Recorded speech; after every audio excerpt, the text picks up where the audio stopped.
I'm Diana Falzone, and this is In the Zone. Celebrities like Rihanna, Kendall Jenner, and Miley Cyrus have come out on social media to support the Free the Nipple campaign, which aims to change the laws that make it a crime for a woman to expose her breasts in public. The campaign was started by actress Lina Esco, who has now directed and starred in a film of the same name that tells the story of the Free the Nipple movement's growth. And she joins me now in studio. Welcome, Lina. Well, thanks. Of course. So, why did you decide on Free the Nipple versus other causes like whales or fracking? Well, actually, whales is one of my other causes, and dolphins. But this one, it was because, one of them, my best friend, has been censored since she was 5 months old. She was kicked out of a church because her mom was breastfeeding her at 5 months old. And I've always been around her, and I grew up Catholic, even though I'm not religious anymore, but I grew up repressed and kind of shy of my body, and being around her, I just wanted to shoot pictures of her and videos of her, and I was so inspired by how free she was. And then she started telling me about if she were to go topless outside, she would get arrested, and then that started getting me into researching more about the history of women's rights all the way back to Susan B. Anthony in the late 1800s, and because of her, women were first allowed to vote in August of 1920. So that kind of started, and then other people like Phoenix Feely, who's a girl here that was arrested a few years ago in the New Jersey beach. I remember that story. For being topless, and she was in jail for 9 days, and also went on a hunger strike for 9 days. So that kind of started it all. And then I think the more we were working on the script, the more I realized it was important to do this. And we were actually in Wall Street in Zuccotti Park in 2011, kind of testing the grounds with a few of our friends, going topless, and within 2 minutes, we had hundreds of people topless, just kind of like all around us. So you inspired a movement. But what's so weird about that is that women still get arrested in New York City. Cops still go crazy, even though since, as you pointed out in your film, since 1992, it's been legal for women to go topless and sunbathe or do whatever they want without their shirts on. Yeah. So what's up with that?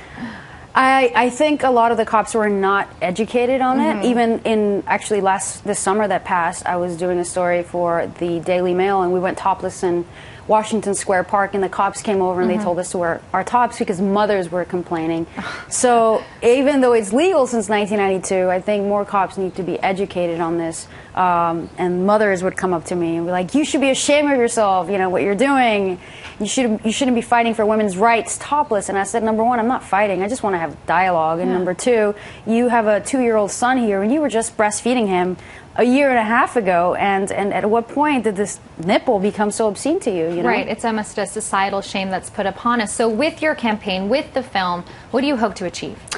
I hope that the conversation will get a little bit bigger. I hope that one day, you know, there'll be a law protecting or creating an equality between men and women under the federal government.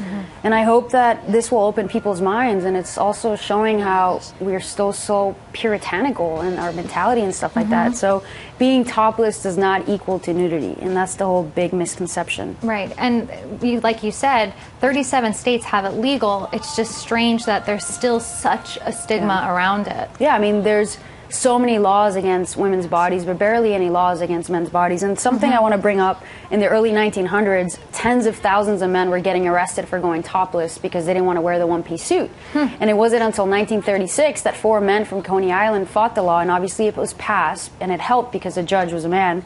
And now men enjoy that right. Just because we have a movement in a film called Free the Nipple, it does not mean that we want the whole world to go on a topless revolution. It's about equality. You know, the nipple has become the Trojan horse to really start a dialogue about inequality and oppression in women. So if I would have made a movie called Equality and nobody was going topless, no one would be talking about this issue. So there's certain things you have to do to really start a dialogue. Right. Well, sex sells, even though we shouldn't have the nipple be so sexualized, as you're pointing out. Were you surprised by the outpouring of support from celebrities like Russell Simmons, and we mentioned some of the others earlier? Yeah.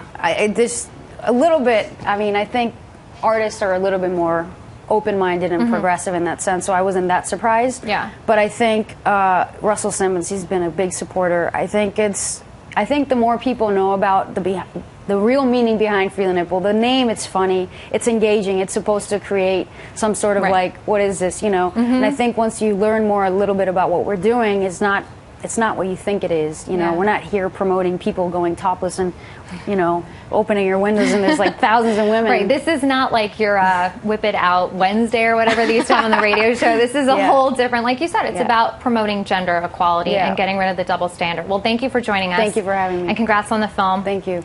And guys, make sure to check her out. For more on Lina Esco and Free the Nipple, go to the official website, freethenipple.com. And for everything entertainment, go to fox411.com.